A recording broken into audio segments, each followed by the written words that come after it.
네, 안녕하세요. 반갑습니다. 시청해 주셔서 감사합니다. 알류입니다. 오늘은 제가 은퇴하고 잃어버릴 직장의 혜택들에 대해서 한번 이야기 나눠보도록 하겠습니다. 먼저 시작하기에 앞서 구독자 4분이나 생겼습니다. 구독해 주셔서 감사합니다. 꾸벅꾸벅. 먼저 이 본 직장의 혜택은 순전히 저의 직장에서의 혜택입니다. 그러니까 개인마다 다르겠죠. 그리고 같은 직장이라도 사람마다 느끼는 바가 다르면 생각도 다를 수 있다고 생각합니다. 블라인드 같은 데 보니까 이게 저희 그 부서마다 또 의견이 다르더라고요. 그러면 뭐 제 같은 직장이니까 완전 다르게 볼 수 있을 가능성이 아주 있겠죠. 그러니까 그런 거 감안해서 들어주시기 바랍니다. 먼저 그 금융 혜택의 첫 번째 급여 및 수당이 있겠습니다. 저의 시간이랑 에너지를 주고 직장에서 받는 교환 물품이 되겠죠. 예, 이게 제 급여에 대해서 말하기 좀 곤란하지만 대충 말하면 나쁘지 않은 급여입니다.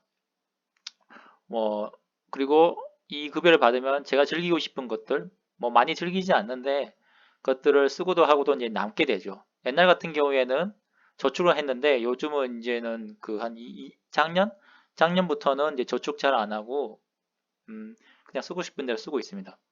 그래도 이제 자산이 늘어나고 있는 가정이 되었으니까요. 코로나 전에는 저희가 보통 해외여행도 자주 갔는데 1년에 한 네다섯 번?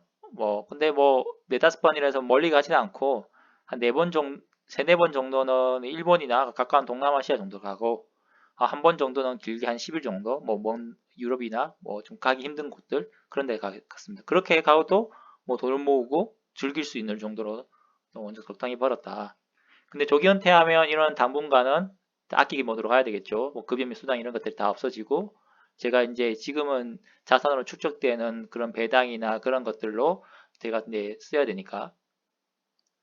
두 번째 금융 혜택으로는 이제 세금 환급이 있습니다. 저희 2020년도 소득세가 0원을 기록했어요. 예, 그러니까 한마디로 세금을 하나도 안 냈다는 거죠. 2021년에도 아마 소득세가 0원으로 예상됩니다. 그 정도로 저는 이제 그 노동소득에 대한 소득세를 내지 않습니다. 혹은 예전에 소득세 0을 찍기 전에 즉 19년도, 18년도에는 그렇게 많이 안 돼요. 대부분 한 3분의 2 이상은 환급을 받았습니다. 하지만 이제 금융소득은 이 세금 환급이 없어가지고 15.4%를 무조건 내야 되죠.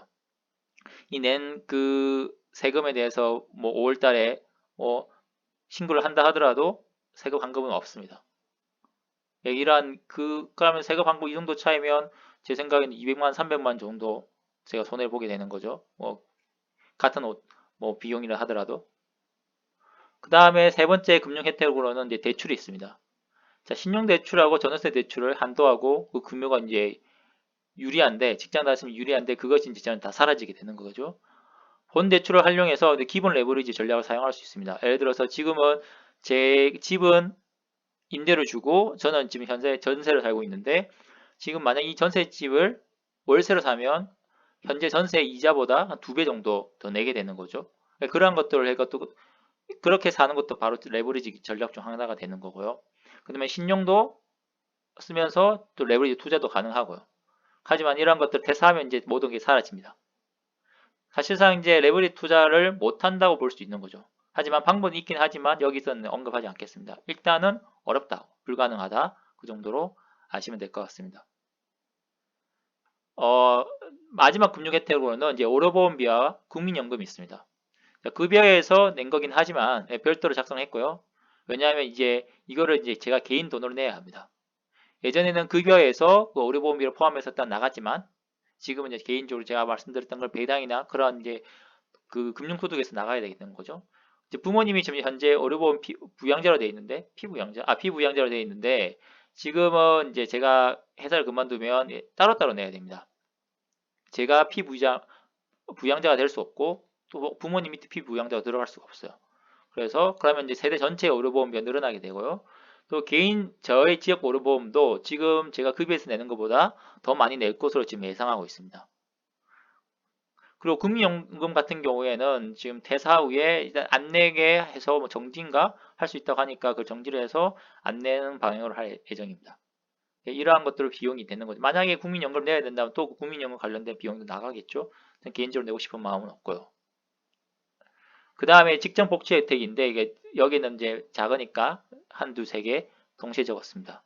첫 번째가 매년 하는 건강검진인데 저희 직장에는 보통 건강검진 받죠. 저희는 지금 저도 10년 가까이 일을 하면서 건강검진 10년치를 했어요. 20대부터 시작해가지고 그래가지고 지금 차근차근히 같은 곳에서 데이터베이스를 쌓고 있는데 이제 회사를 그만두면 직장을 그만두면 이제 못 받게 되는 거죠. 예, 그런 부분이 아쉽죠. 왜냐하면 이것을 따로 받으려고 하면 가격을 알아보니까 저희가 직장에서 하는 건 30만 원짜리고 저 개인적으로 10만, 20만 원 더 내서 50만 원, 40만 원짜리씩 받는데 실제로 받으려고 하면 몇십만 원 더 비싸게 받더라고요. 예, 그러한 비용이 더 나가게 되는 거죠. 개인적으로는 저는 건강검진 받는 것을 매년 받는 것을 추천합니다. 그 다음에 인쇄, 전기, 문구류가 있습니다. 제 개인적인 인쇄할 때 솔직히 누가 보면 이게 도의적으로 틀렸다 하면 할 말이 없는데 인쇄라는 것도 많이 좀 하고 많이 가끔 하는데 이제는 제가 따로 비용을 처리해서 해야 되겠죠. 그리고 이 인쇄는 다 잉크가 그러니까 잉크가 잉크젯 아닌 그거 있잖아요. 카트리지로 쓰는 것들로 해가지고 프린트를 하는데 또 해서 밖에 나간 대부분 다 비싼 값에 또 안 좋은 질로 또 인쇄를 해야 되는 거 아쉬움이 있고요. 그 다음에 전기 직장에 다니면서 이제 직장에서 일을 하니까 전기를 안 쓰죠. 근데 일을 이제 집에 퇴직을 하면 집에 있으면서 전기를 쓰게 되겠죠. 그러한 게 교환 비용이라고 생각하시면 됩니다. 제 개인적으로 회사에서 전기 쓰는 거는 휴대폰 충전밖에 없습니다. 제가 딱히 전기를 훔쳐가진 않고요. 그 다음에 문구류. 문구류에서 딱히 하지 않는데 제가 볼펜 같은 경우에는 그냥 계속 가방에 넣어놓고 왔다 갔다 쓰는데 이제는 이제 퇴직하면 문구를 따로 사야 되겠죠. 많이 쓰지 않으니까 상관이 없긴 한데 일하니 사소한 것이 있다라는 말이 되고요. 그 다음에 회식. 회식 같은 경우에는 개인적으로는 좀 좋아합니다. 피곤하지 않으면 회식을 대부분 참여하고요. 회식이 굳이 저녁에 없는 거 점심시간 때 하는 것도 있으니까 그런 것들 좋죠. 그럼 돈 아끼고 맛있는 거 먹을 수 있고 저는 개인적으로 좋아합니다. 예, 회식 못해서 그런 아쉬운 점이 있고요. 그 다음에 네 번째 혜택으로는 개인 발전이 있습니다. 제 관심사 그런데 공부하는데 공짜로 배울 수 있고요. 예, 그리고 오히려 출장을 봐서 또 배울 수도 있습니다. 그다음 어학 공부 같은 것도 이제 저희가 1년에 몇십만 원씩 해가지고 공부를 할 수 있게 하는데 그런 비용을 처리해가지고 교육비를 처리해가지고 또 공짜로 받을 수 있습니다. 이제 그런 것들이 다 사라지게 되는 거죠. 그 다음에 혜택으로는 사람들의 평가죠. 여기서 말하는 사람들은 직장 밖에 있는 사람들을 말합니다. 저는 별거 아닌데 이 직장 때문에 제가 제 직장을 이야기하면 고평가를 받습니다. 그러니까 직장이 후광 효과가 되는 거죠. 개인적으로 솔직히 좀 마음에 안 들긴 하는데 이런 걸 받는 것 자체가 그래도 이런 걸 받음으로써 사람들을 이야기하거나 할 때 약간의 도움이 됩니다. 사실적으로 도움이 됩니다. 그 다음에 좋은 동료, 적당한 사회생활도 유지하면서 이제 스트레스 안 받고 그런 관계를 유지할 수 있는 동료가 있죠. 같은 회사나 같은 직장 내에서도 다른 사람들은 어떤 마음에 따라서 같은 사람이 제가 만나는 같은 사람임에도 불구하고 다르게 평가할 수 있지만 저는 다 좋습니다. 예, 특히 큰 문제 없이 잘 지내고 있고요. 그 다음에 경조사 비용인데 이거는 좀 어떻게 보면 이제 쪼잔하긴 하지만 지금 제가 다 내기 말고 하나도 못 받았거든요. 그렇다고 해서 부모님 돌아가시라 할 수도 없고 지금 결혼 안 했으니까 어쩔 수 없이 못 받고 가는 거죠. 내는 것만 해도 많지는 않지만 그래도 몇십만 원씩 되는데 어쩔 수 없죠. 이건 소탐 대신하지 않고 그냥 넘어가도록 하겠습니다.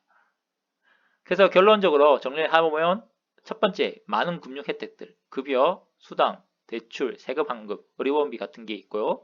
그 다음에 직장의 복지 혜택들이 다 사라집니다. 건강검진, 인쇄, 전기, 문구류, 회식, 개인 발전 등에 있고요. 나머지 직장 후원 효과, 동료와의 교류, 경조사 비용 같은 게 있겠습니다. 이러한 금융 혜택 같은 경우에는 시간당 어떻게 비용을 계산할 수 있지만 직장 복지 혜택들이나 그 외 같은 경우는 비용 처리를 시간당 얼마로 내가 손해를 보는지 손해 본다는 말은 그렇고 어떻게 혜택을 이제 버리는지에 대해서는 정확히 알기 힘드나 좀 개인적으로 봤을 때 많이 그런 것을 혜택을 버리지 않나 싶습니다. 자, 오늘 내용 여기까지고요. 다음 이야기는 제가 2021년 8월달 이제 9월이죠. 이제 8월달 은퇴 준비 생활비 결산을 한번 해보도록 하겠습니다. 이제 8월달이 지났죠. 제가 8월 중순에 은퇴하기로 결정을 했고요. 예, 지금 오늘까지 왔고, 8월 중순부터 제가 그렇게 돈을 많이 안 썼거든요. 뭐 그렇다고 해서 뭐 아끼지는 않고요. 뭐 레고 같은 걸 안 샀다고 볼 수 있죠. 예, 그런 거 해가지고 지금 어떻게 아니, 은퇴 생활비가 지금 이렇게 테스트를 하고 있거든요. 12월 말까지 일하면서 테스트를 하는데 오늘 그 첫 달이고 그 첫 달 동안 생활비를 얼마나 썼는지 한번 알아보고 그 다음 시간에 정리해서 이 정도 써보니까 나는 은퇴하는데 큰 문제 없겠다든지 아니면 이 부분이 나는 지금 반성을 좀 해야 되겠다. 네. 어떻게 될지는 뭐 다음 주는 아니에요. 다음 시간에 제가 한번 이야기해 보도록 하겠습니다. 이상이고요. 감사합니다. 여기까지입니다. 수고하셨습니다.